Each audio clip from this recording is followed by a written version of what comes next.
अस्सलाम वालेकुम टिकटॉक वालियो वीरो ते वीरनियो। लो जी ए वीर हरी जेडे ने हाफिज साहब ते ए बाकी वीर हरी ये सारे ऑफ तो आए ने और स्पैशल गड्डियां वेखण आए ने।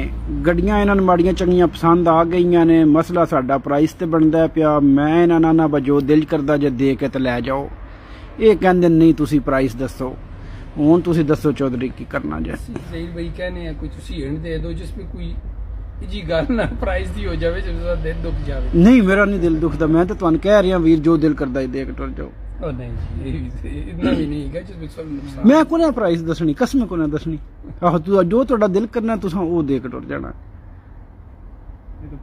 जो तुहानू मुनासिब लगदा फसना फसाना नहीं तुहाना जी। भाई कोई केड़ा फसना घर दी गल की ओ गल कोई नहीं की कने कि थोड़ा जिहा कोई आईडिया दे दियो यार जिथे तुसी खुश होवो ना तुसी इन्नी दूरों आए हो कि नहीं। मैं चाहना तुसी खुशी खुशी वापस चले जाओ। चाह तुसां कोल आ के सानू अज बाय फेस मिल लेता ये बड़ी गल है। चलो अल्लाह पाक खुश रखे। नाले इन्हां ने वो भी गल दसो टिकटॉक वालियां कि यार मैं कुछ अच्छा लगना। नहीं जी मैं जनाब सानू एक गल दसां कि मैं पहले इन्होंने बड़ा ठीक ठाक एक साल तो फॉलो कर रहे हैं लेकिन आज मैं ना फेस टू फेस देखा पहली बारी पर्सनली मैंने बहुत अच्छे इंसान भी है।